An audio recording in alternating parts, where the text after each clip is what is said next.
guys, welcome back to my channel, Ash Heart Books.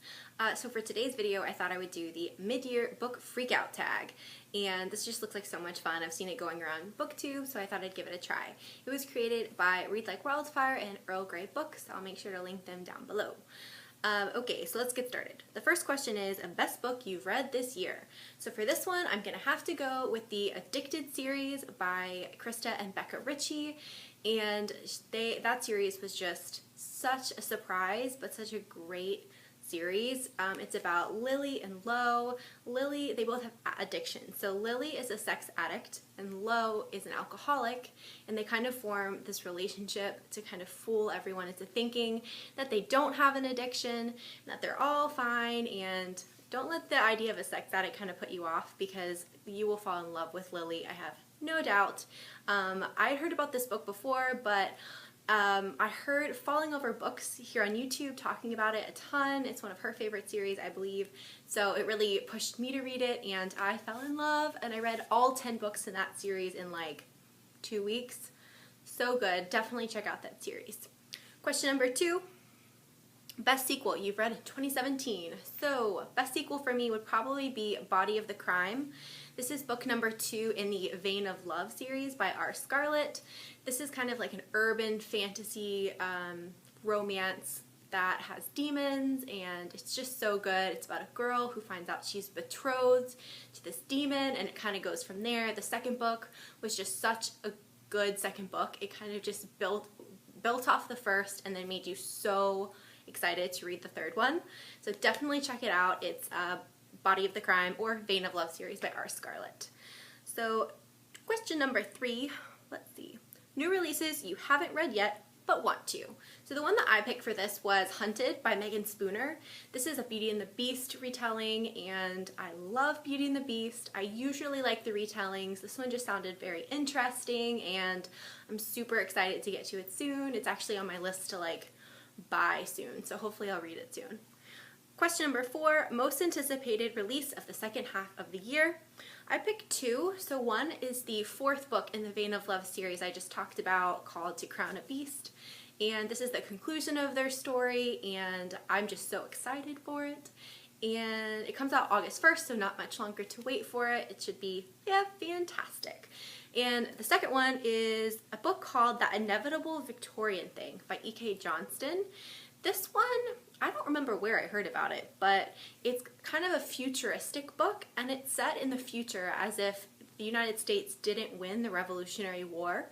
So Britain is still in control of the United States, and it's still kind of very Victorian setting. It's about a girl who's the descendant of Queen Victoria, and it just sounds so good. I love anything Victorian. I love futuristic books, so this one just sounded really interesting, and I'm excited. I think this one comes out in October.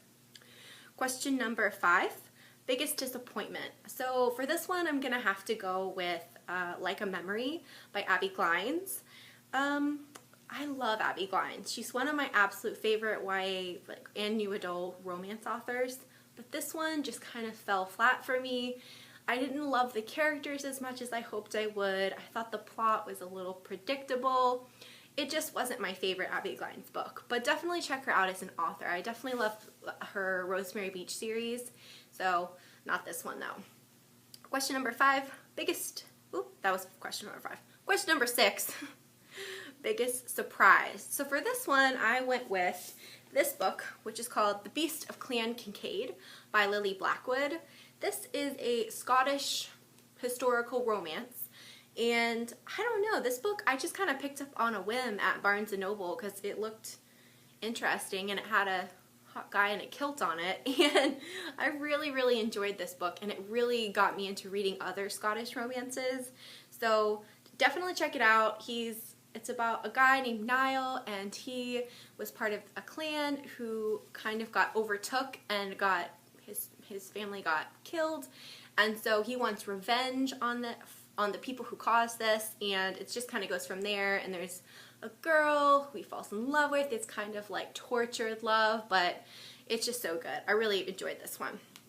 So question number 7, favorite new author, either new to you or debut. So for this one, she's definitely not a new author, but she's new to me, and that would be Lisa Kleypas. who writes a lot of historical romances, and this is one of my favorites, Devil in the Winter.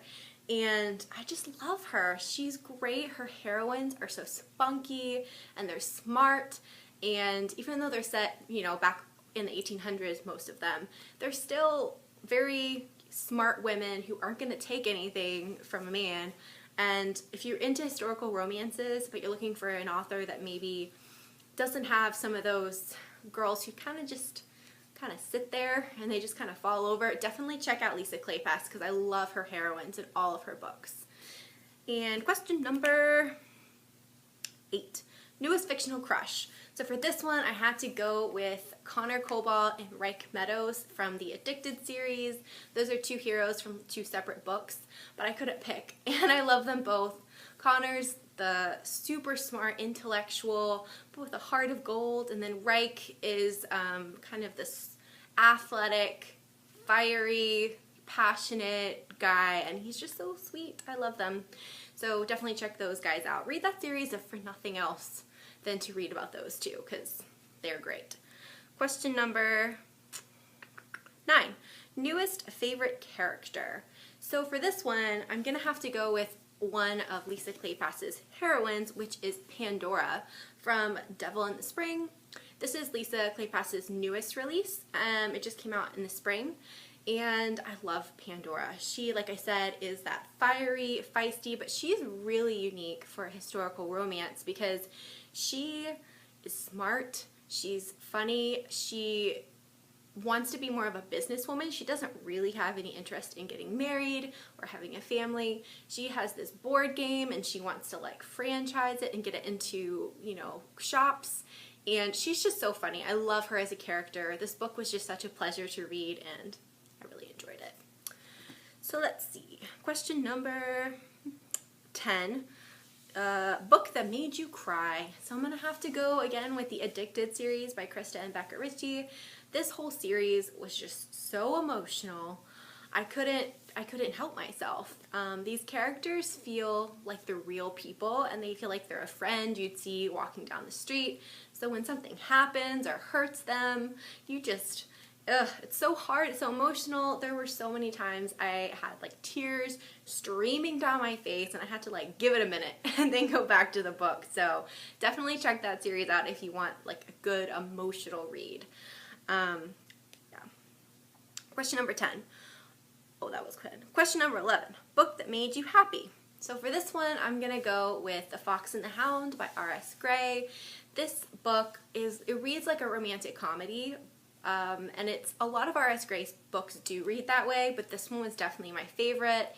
It's about a vet and then a girl who has this giant dog and she doesn't know what to do with him, and she is in her 20s but she doesn't quite have her life all together yet, which is kind of refreshing to see, and it's just kind of fun to read about someone who doesn't have it all together, but she's getting there and she's figuring it out. But it was so funny. This one had me seriously laughing out loud. So if you want a funny but sweet book, check out The Fox and the Hound. Question number 12, favorite book to film adaptation. I did probably have to go with Beauty and the Beast. It's kind of cheating, but I loved that movie and it was beautiful. Or 50 Shades of Grey. Not gonna lie. Really liked that book and I really liked the movie. So if you're of an appropriate age, give that one a try. Question number 13, favorite video you've done this year. Since I'm brand new to YouTube, I don't really have a favorite video that I filmed, but I guess my favorite thing is that I started the channel and that I'm glad that I finally did it because I've been talking about it for a while and finally did it. Question number 14, most beautiful book that you bought this year. I'm gonna go with this one, which is The Year of Cozy, which who's this by? Adriana Adarme.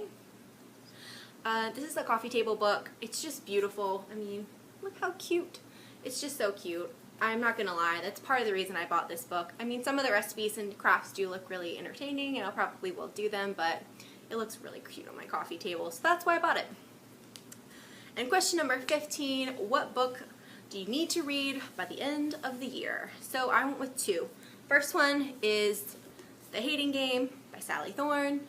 This one I've just had for so long, and everyone says it's so good, so I really need to get to this very soon. And the second one is To All the Boys I've Loved Before by Jenny Han.